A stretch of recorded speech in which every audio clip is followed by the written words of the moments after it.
Hi, this is Barrow, and I wanted to share with you an effective Ranger build that I've been testing. I like to call it the Positional Condition Ranger build. It's not a very creative name, but it does a good job of describing the theory behind the build itself. The build centers around three main concepts. Deal high sustained damage while flanking, be capable of layering conditions on enemies both to damage them and to suppress their recovery, and to be able to sacrifice your damage and recover it on the fly to increase or decrease survivability in exchange for damage. Now, the footage that is shown in this video is a little out of date. It was recorded during Beta Weekend Event 2, however, the build itself has been updated for Beta Weekend 3's changes, and you can find that link below in the video's description. While I've found this build to be very effective, I'd like to show you a slowed down fight so you can see what it's capable of yourself before I go into more details about what it can do. This Greatsword Ranger initiates the fight by charging at me. I use Concussion Shot to put him on the defensive so that I can initiate the fight how I choose. I use Flame Trap, and then immediately follow it up with a Poison Volley to drop some initial dots on him. This is also compounded by the fact that I already had Sharpening Stone prepared on me before the fight began, so I'm dropping bleeds on him as well. I dodge past him as he uses Rampages 1, and I use the active ability on my spider, which is a root, and pop Quickening Zephyr to put a bunch of free damage on him while he can't retaliate. As the root starts to wear off, I drop Crippling Shot on him to continue to slow him down. Now, as that CC starts to wear off, I switch to my Sword and Torch.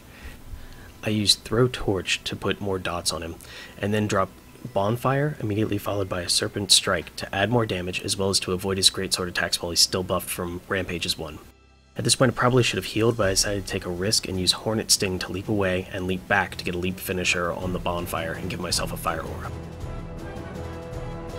So now that you've had a chance to see it in action, let's get back to the build itself. As I mentioned, the first concept of this build is the idea of increasing your damage while flanking the enemy. The reason for this is it makes it very good in team fights. As long as you can position yourself behind the enemy, which should happen if you have other people distracting the enemy, you're going to get a nice damage boost. The way in which the build accomplishes this is by stacking together several different damage boosts that would take effect while in a team fight. The first is from the 25-point trait in Skirmishing called Hunter's Tactics. This gives you a 10% damage boost while flanking. We also get an additional bonus that's the same amount for the same conditions from the 6-piece Runes of the Thief set. We also get a 25-point trait in Wilderness Survival that gives us another 5% damage boost while above 90% health. This should be the case most of the time if you're in a team fight and you're very careful, but it's not always going to be active. On top of that, keep in mind that our short bow's primary, called Crossfire, bleeds while flanking, and the short bow's Concussion Shot causes a stun rather than a daze while flanking. So altogether, that's a 25% damage boost plus bleeding just by being behind or beside the enemy. Now let's move on to the second part of the build, which is condition layering. Now this build has conditions in spades. Let's start with the weapon skills. As we already mentioned, the short bow has a bleed on its main attack whenever you're flanking.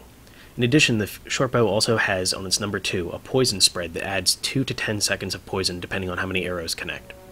It also has a cripple that makes your next 3 attacks from your pet cause a bleed. If we switch over to our other set of weapons, we have our sword, which has a poison on it, but we also have our torch, which causes 2 burns, and the second one, which is Bonfire, creates an actual fire field that you can shoot through, adding even more burning to your enemies. Next up are our utility skills. Sharpening Stone, which is kind of core to this build, makes it so that your next 5 attacks bleed. This combines really well with the Quickening Zephyr because you can drop those 5 attacks in almost no time whatsoever, but also it's really effective with things like Poison Spread because you can get multiple hits on the enemy at once. We also add in Flame Trap. It's a little weird to have a trap in here mixed in with all of our Wilderness Survival skills, but it's extremely effective.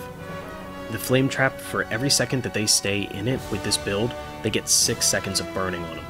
Conversely, if you find you're in a situation where your team doesn't need more DPS but needs to slow the enemy team's DPS, you could also potentially switch out Quickening Zephyr for Frost Trap, which can cause up to 20 seconds of chill per activation.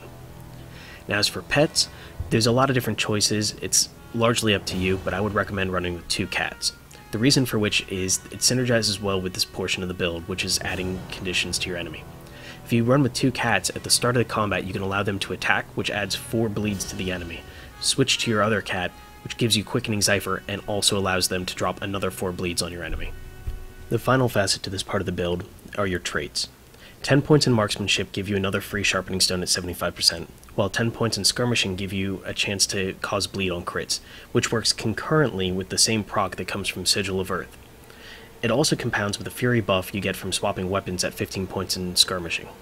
Trap potency, which comes at 30 points in the skirmishing line, doubles trapped condition duration, which is included in the earlier numbers I gave you. Finally, in the Wilderness Survival line, at 10 points you increase your pet's condition damage, and at 20 points you make it so that your Sharpening Stone and Quickening Zephyr recharge 20% faster. The last part of the build, as I had mentioned, is the ability to trade off damage for survivability. The build doesn't rely on toughness or vitality, that's how it's able to have high DPS on demand. So evasion is key. We facilitate this by having Wilderness Survival spec'd so that we can increase our endurance regeneration and also gain protection while dodging. Additionally, our sword provides 2 endurance-free dodges, Hornet Sting and Serpent Strike, which are on both fairly short cooldowns.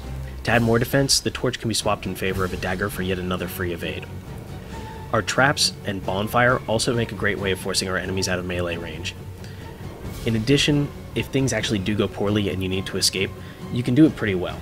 At 5 points in skirmishing you get swiftness on weapon swaps, at 5 points in Beastmaster you get a 2-second speed buff from Quickening Zephyr, and Quick Shot on the short bow gives another 3 seconds of swiftness that can be used even while you're running away from the enemy. If worse comes to worse, you can also burn Rampage's 1 for a huge 20-second boost in swiftness and stability so that no enemies can knock you down. That concludes this video. The updated build is linked below, as well as a link to a more detailed post on my website with all the details covered here. I hope you enjoyed watching, and I look forward to making more build guides in the near future when the game is released. Thanks again.